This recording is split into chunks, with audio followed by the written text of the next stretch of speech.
Assalamualaikum warahmatullahi wabarakatuh.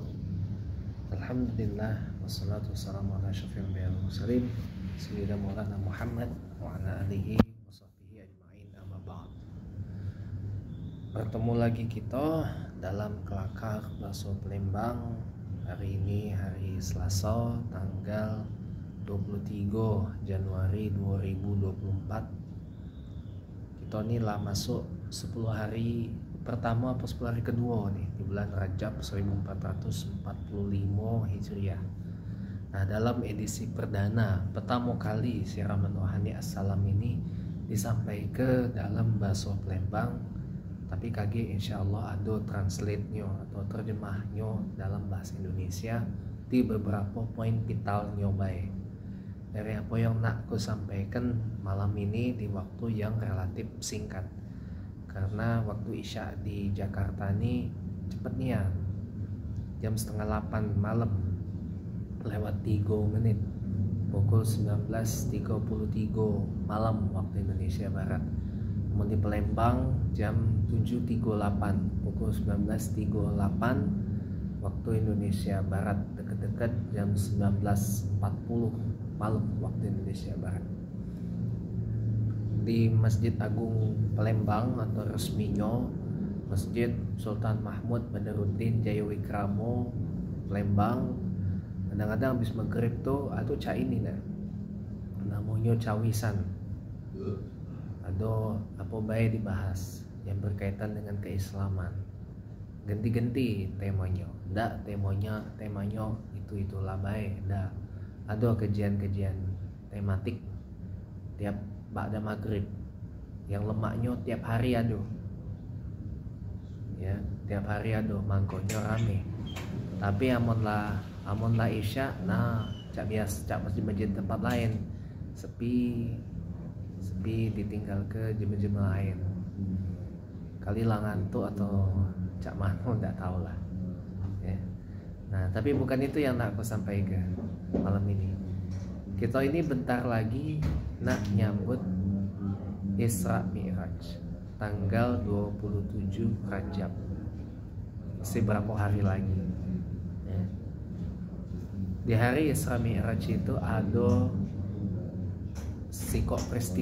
ada satu peristiwa di mana Nabi kita, Nabi Muhammad SAW itu nerimo satu perintah, nerimo sikok perintah yang merepresentasi ke penghambaan kita kepada Allah Subhanahu wa taala. Jadi pada peristiwa itu Nabi Agung kita, Nabi Muhammad SAW itu nerima satu perintah agung sebagai bentuk representasi penghambaan kita kepada Allah Subhanahu wa taala. Maaf, aku tidak baca pesak-pesak soalnya. Nah, ada wong maaf tidak baca di Zoom. No, ada wong ngaji dua ikut. Tambah lagi sikok baru datang. Nah, tambah lagi sikok baru datang. Bukan sikok bagi 2, tapi sikok bagi 3. Nah, tapi bukan itu yang mau aku bahas malam ini. Karena kalau bahas tentang sholat agak panjang ya, agak panjang. Tapi memang kadang-kadang kita ini perlu belajar tentang sholat ya. Kita bahas tentang sholat di singkatnya baik. Aku malam ini nyampe ke poin-poin besarnya baik ya.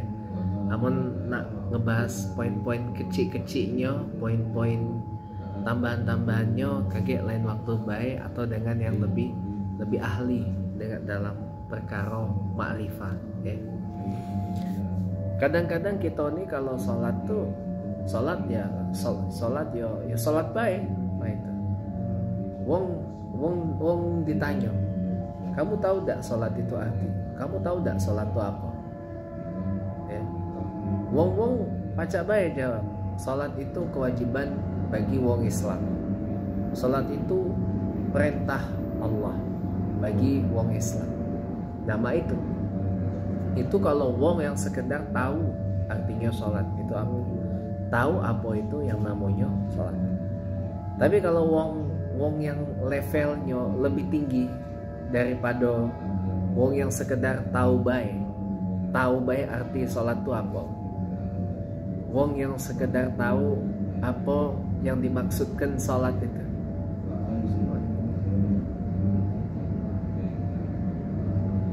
Tapi kalau wong yang lah masuk ke dalam level ma'rifatullah, lah kenal dengan Allah, apalagi yang lah kenal dekat niat dengan Allah, ma'rifatullah ma'ataqarrub ilallah, atau kadang-kadang aku nyebut ke ma'rifatullah ma'ataqarrubullah. Mengenal Allah tuh dekat niat, kenal dekat dengan Allah, itu ya. Wong ditanya sholat, jawabannya bukan hanya sekedar itu, jawabannya. Ada lagi jawabannya. Bahkan mohon maaf lahir batin ya, wong yang ketika wong itulah mencapai level ma'rifatullah, apalagi ma'rifatullah ma'ataqarrub ilallah, hakikahnya lah tercapai niat ya. Wong tuh berislam tuh bukan hanya sekedar berislam tuh nak menuh ke KTP sama kartu keluarga baik. Wong tidak Islam tuh cuman sekedar menuh ke dokumen-dokumen yang diminta baik. Tapi wong itu berislam di taraf yang lebih tinggi lagi. Nah, amun ditanya salat itu apa? Jawabannya bukan cak tadi, ada lagi jawabannya. Nah, mau tahu apa dia jawabannya? Nah, banyak-banyak melok kajian tasawuf, banyak-banyak melok kajian-kajian yang ngebahas, contohnya Kitabul Hikam karya Ibnu Athaillah As-Sakandari, melok-melok bahas kajian tentang kitab Ihya Ulumuddin karya Imam Al-Ghazali, banyak-banyak melok kitab kajian-kajian kitab apa dia tuh, bukan hanya sekedar Ihya Ulumuddin, Kitabul Hikam, kitab Ihya Ulumuddin, banyak kitab-kitab tentang tasawuf itu. Nah melok-melok baik kajian-kajian tasawuf, kajian tentang ngebahas ke kitab Ihya Ulumuddin, ngebahas ke tentang Kitabul Hikam. Nah melok lah, tapi melok serius nian, janganlah duduk di kajian, duduk di apa dia tuh ngaji itu kamu tuh tertedok, atau kamu tuh sibuk dengan HP, sibuk dengan game online, sibuk dengan WA, sibuk dengan SMS, sibuk dengan apa dia medsos, sibuk dengan apa cekrek video. Dengar ke, simak, karena siapa tahu kaget baca level Islam kita nih bukan hanya sekedar di level syariat baik, pacak ningkat ke level yang lebih tinggi lagi. Bahkan pacak dibimbing untuk mengenal Allah, apalagi mengenal Allah dengan lebih dekat nih, ma'rifatullah ma'ataqarrub ilallah, atau kadang-kadang aku sering nyebut ke ma'rifatullah ma'ataqarrubullah, mengenal Allah tapi ngedeketinnya juga.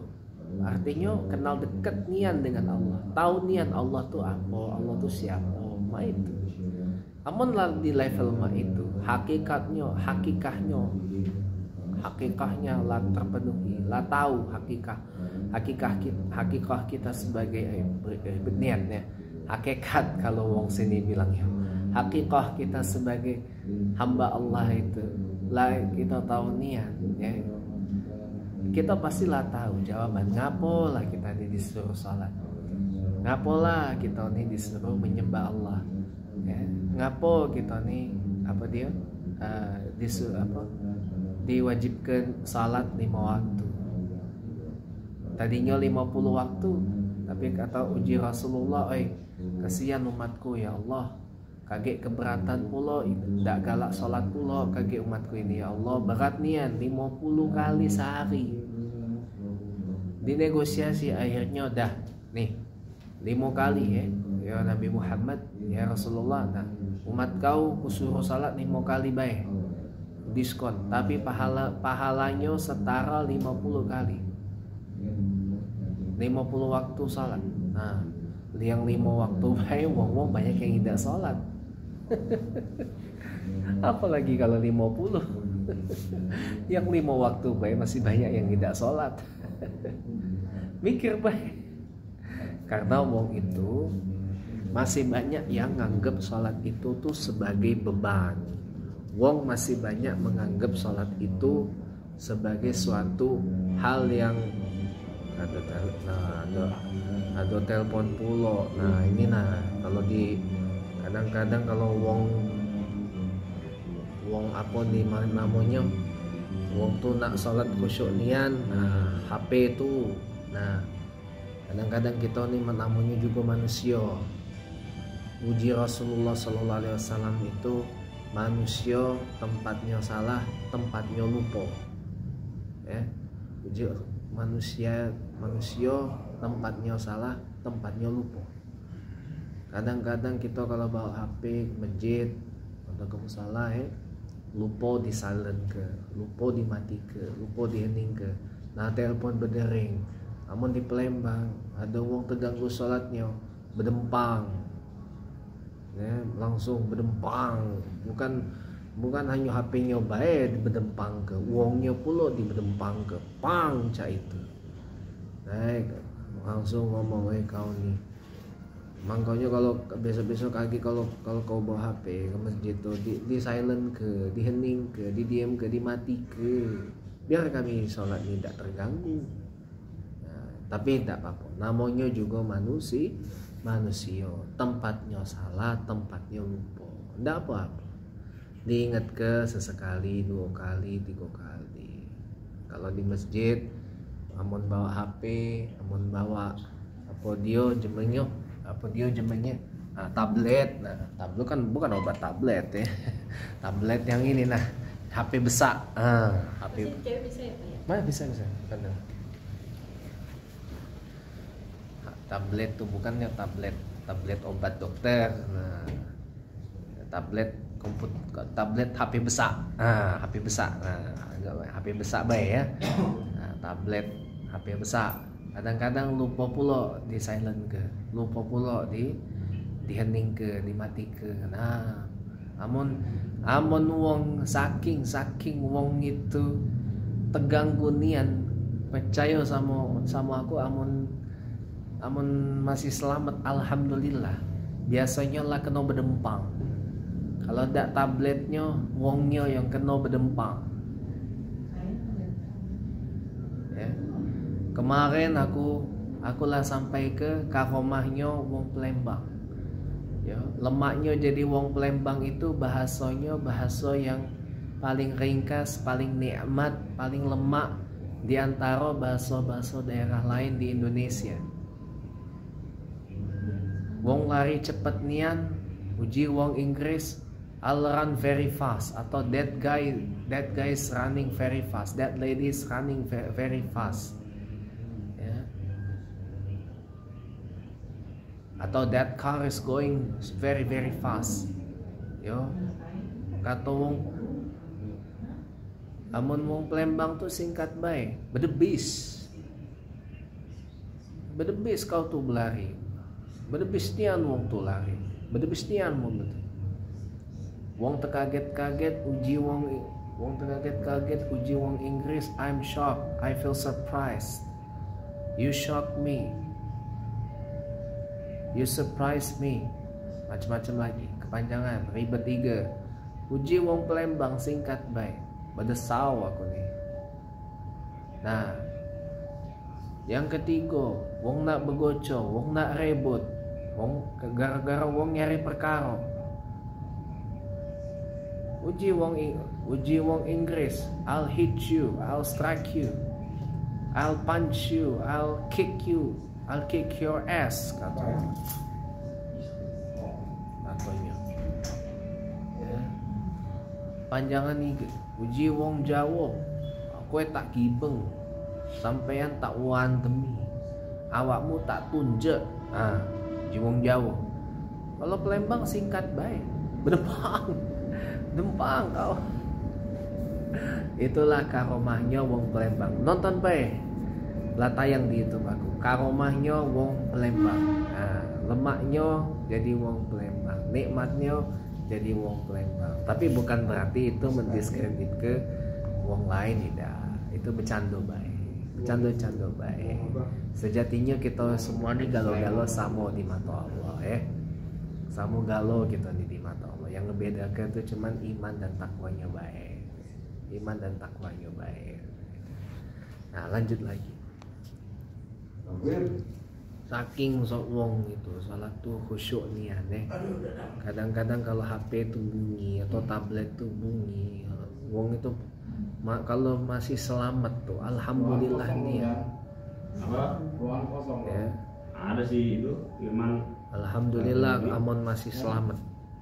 Firman ada. Syukur-syukur kalau tidak kena berdempang. Kalau tidak kitanya yang kena berdempang, HP yang kena berdempang. Ya. Karena wong tuh nak khusyuk nian. Ya. Makanya kalau kadang-kadang kita ke masjid, ke musala, bawa HP, bawa tablet, bawa alat komunikasi apapun itu, usaha ke dihening ke, amun tidak baca dimati ke dihening ke baik. Nah, itu. Kasihan wong terganggu. Pak, mak mana pak budak-budak kalau ke masjid, ke musala, boleh-boleh baik sebenarnya. Kate larangan, kate pantangan. Cuman dinjo tahu, ditertib ke, didisiplin ke, dikondisi ke. Ya. Kalau ini tuh di masjid, bukannya tempat bermain ini, tempat ibadah, tempat wong sholat, tempat wong belajar Islam, tempat wong baca Quran, tempat wong bersolawat, tempat wong berzikir, tempat wong bertafakur, tempat wong bertasyakur, tempat wong bersujud, tempat wong apa dia tuh menghamba kepada Allah. Bukannya tempat nak apa tuh tempat main, tempat wong berlari-lari, tempat wong berteriak apa segala macam. Kayak itu nah. Budak-budak, anak-anak boleh baik sholat di masjid dan musala. Mangko jangan, kadang-kadang aku tuh terkejut nih ya, beberapa masjid tuh sampai dipasang larangan anak-anak tidak boleh dibawa ke dalam masjid. Nah, salah sikoknya parak sini, Masjid Kubah Emas di Depok. Parak sini, tidak terlalu jauh. Kagetnya pas aku ada baca satu komen ya. Budak umur 3 tahun tidak boleh masuk ke dalam Masjid Kubah Emas, suruh tunggu di luar baik. Nah, matilah. Ini kan nyulit ke, nyusah ke wong. Mungkin karena apa, ada trauma barangkali, karena ada apa segala macam. Jadinya ada larangan itu. Padahal sebenarnya tidak boleh. Tapi dikondisi ke anak budak-budak tuh, dikondisi ke dinjo tahu. Kamu tuh kalau di masjid tuh niat lurus nak sholat. Amun nak sholat yang benar. Amun nak ngaji yang benar. Amun nak zikir yang benar. Amun nak apa yang benar lah gitu. Jadi tidak apa-apa sebenarnya. Tapi sholat yang benar niatnya. Janganlah datang ke masjid lari-lari, teriak-teriak, bertengking-tengking, melompat-lompat. Cak itu lah. Jangan niat cak itu, rugi wong. Wong nak sholat, wong nak sholat khusyuk, wong nak sholat anteng-anteng terganggu pula. Kalau wong itu nak khusyuk nian sholat tuh, budak-budak itu ngerusuh, ngeganggu apa segala macam, lah kena berdempang. Percaya sama aku, lah kena berdempang budak, lah kena berdempang, pang cak itu. Mangkonya tahu dikondisi ke, ditertib ke, didisiplin ke, biar tidak terjadi kejadian-kejadian cak itu. Lurus ke, dibimbing sama wong tua di rumah. Puji Allah Subhanahu wa ta'ala. Dia kate larangannya. Nah, kembali lagi kita ke bahas sholat ya. Ayat-ayat Quran tentang sholat tuh banyak iga. Yang sering aku bawa ke sebelum azan ini ada dalam Quran surah Al-Ankabut ayat 45. Aqimis sholat inna sholata tanha anil fahsyai wal munkar. Apa dia artinya? Dirikanlah sholat, maka sesungguhnya sholat itu mencegah perbuatan keji dan mungkar. Itu sering ku bawa ke sebelum ku azan di sini. Kadang tambah lagi sikok hadis sahih, as-sholatu imaduddin. Apa dia artinya? Salat itu tiang agama. Maknanya apa? Barang siapa negak ke salat berarti dia negak ke tiang Islam. Amun wong itu tidak salat dia rubuh ke tiang Islam. Nah itu. Bukan hanya itu baik. Dia Quran surah Al-Baqarah 45 contohnya. Wasta'inu bisabri wassalah. Mintalah kepada Allah dengan sabar dan salat. Ditegaskan lagi di ayat berapa aku lupa. Ya ayyuhallazina amanu ista'inu bisabri wassalah innallaha ma'as sabirin. Puji Allah, apa dia artinya? Hai orang yang beriman, mintalah kepada Allah dengan sabar dan salat, karena sesungguhnya Allah itu bersama dengan orang-orang yang sabar.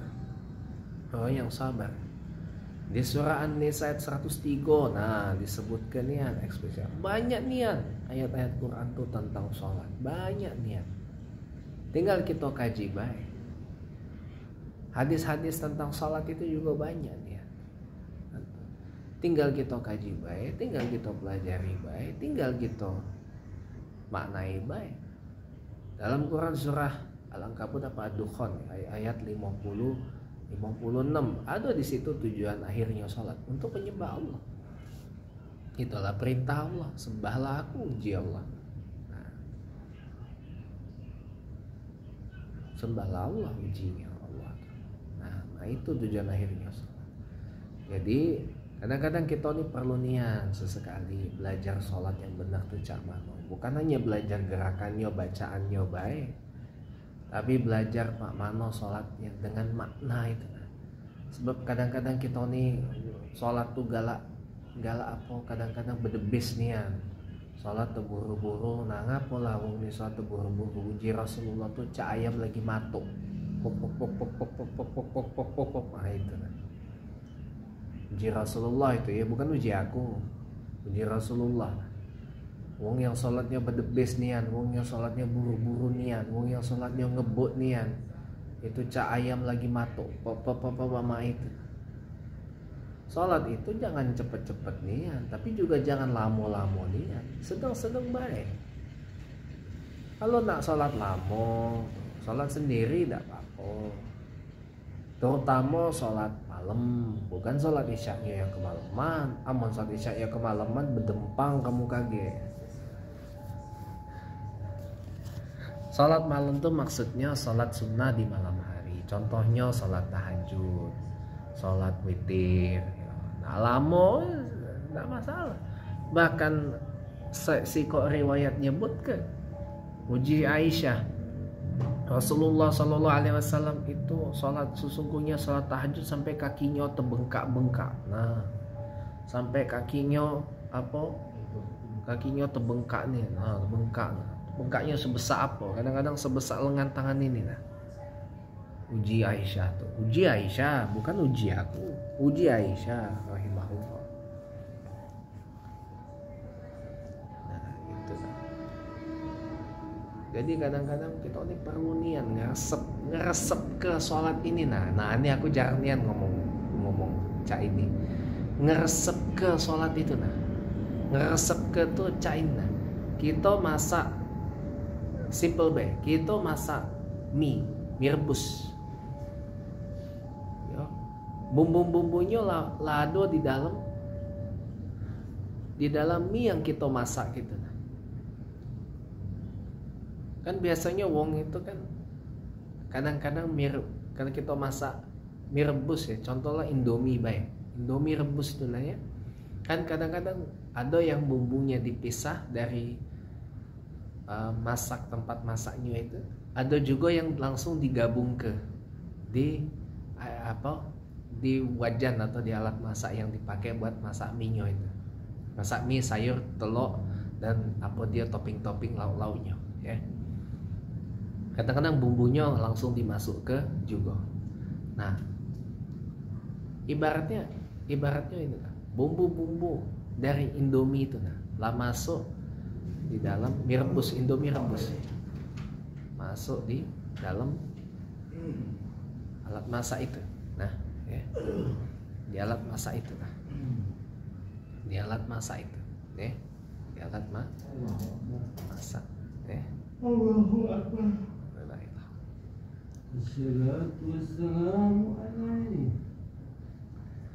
Itu kalau amun belum resep nian, tidak lemak rasanya. Nah, jadi mesti nunggu berapa lama biar bumbu tuh meresep di dalam minyak. Nah, amun bumbu tuh lah meresep dalam minyak, dalam telurnya, dalam sayurnya, dalam apa dia lauk-lauknya yang lain, ada bakso, ada ayam, ada sosis, ada dagingnya, macam-macam lah. Bahkan sampai dienjuk ke pempek, dienjuk ke tekwan sekalipun di Palembang ya. Ya. Sampai keresepnya itu bumbunya ya.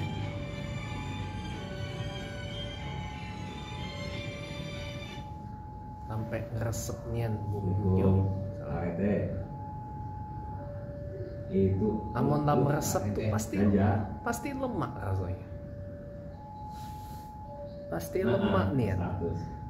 Amun tidak lemak, ya ngapain dimakan? Iya tak? Pasti ngerasep dan itu perlu waktu. Nah, mak itu lah. Cak itulah kalau sholat itu nak nyerap nian ke kita tuh juga perlu waktu, juga perlu latihan. Tapi harus nian sholat itu ngeresep di dalam diri kita tuh supaya kita tuh tahu nian ngapo kita nih disuruh sholat, ngapo kita nih disuruh menjadi hamba Allah. Oh gitu. Dengan direpresentasikan dengan yang namanya sholat. Nah, mak itu nah. Yang bikin siapa ya? Oh. Kalau Makanya kita kadang-kadang perlu mengkaji tentang sholat itu. Nah, mak mano sholat yang benar itu, mak mano sholat yang diterima Allah tuh cak mano, mak mano sholat yang sesuai dengan tuntunannya Rasulullah itu perlu dikaji ya. Sebab baru kemarin tuh ada penghujat Zulkifli Hasan Zulkifli Hasan tuh hujat sholat karena uji dia katanya banyak wong-wong pendukung capres calon presiden Prabowo Subianto kan dapat di pemilu 2024 nih kan nomor urut 2. Ujinya pas tasyahud awal tasyahud akhir tuh bukannya nunjuk dengan siku jari, tapi saking ujinya, saking cintanya sama Pak Prabowo diganti jadi 2 jari, berdempang nggak man aku ada di depan dia, rainya mukanya berdempang, tidak niat kasih ampun, dempang. Aduh bay. Kalau bisa begitu. Ya dempang. Iya, macam-macam bay. Sesuai target. Kadang-kadang apa? Pak uji dia pas habis baca ayat akhir suratul Fatihah tuh ghairil maghdubi alaihim waladdallin. Ujinya karena saking cintanya dengan Pak Prabowo. Tidak galak ganti, tidak galak nyebut amin, tapi diganti kopul. Amun aku ada di depan dia berdempang. Iya. Rai tidak berdosa. Dia tuh ngomong cak itu nah. Untunglah latih polisi. Cuman polisinya tidak punya dosa pula. Tidak diproses. Tidak ditangkap, mestinya ditangkap, diproses itu si Kifli Hasan itu. Islam tuh salah tuh dihina, gitu. Amun ada yang keras nian Islam ya lah berdempang itu. Padahal di Prabowo Gibran tuh ada banyak ulama, ada Habib Lutfi, ada Gus Miftah, ada banyak ulama-ulama di situ. Ngapo lah tidak ditegur ya? Ngapo tidak ditegur? Ada Haikal Hasan, ada Habib Nabil, Fuad Al Musawwa. Apa ida ditegur itu? Amun aku ada di situ berdempang langsung. Sholat dimain-main ke. Nah inilah makanya. Supaya kita nih ndak apa ya? Kalau jiwa Palembang tuh ngesak gitu loh. Ndak ngesak macam si Kipli itu nah. Ndak ngesak macam si Kipli, ndak macak-macak macam si Kipli itu. Bangkonya kita perlu niat belajar Islam, belajar sholat tuh dengan wong yang sangat keilmuannya jelas. Kalau belajar dengan wong yang sangat keilmuannya tidak jelas ya cak si Kipli itu nah. Sholat bayi dihujat dempang pula ya kalau ada di depan aku. Itulah pentingnya kita belajar mengenal Islam, mengenal sholat, mengenal Allah. Sama sih kok lagi pesanku, belajarlah dengan wong yang sangat keilmuannya jelas. Siapa? Selatan Bang. Assalamualaikum warahmatullahi wabarakatuh. Iya dia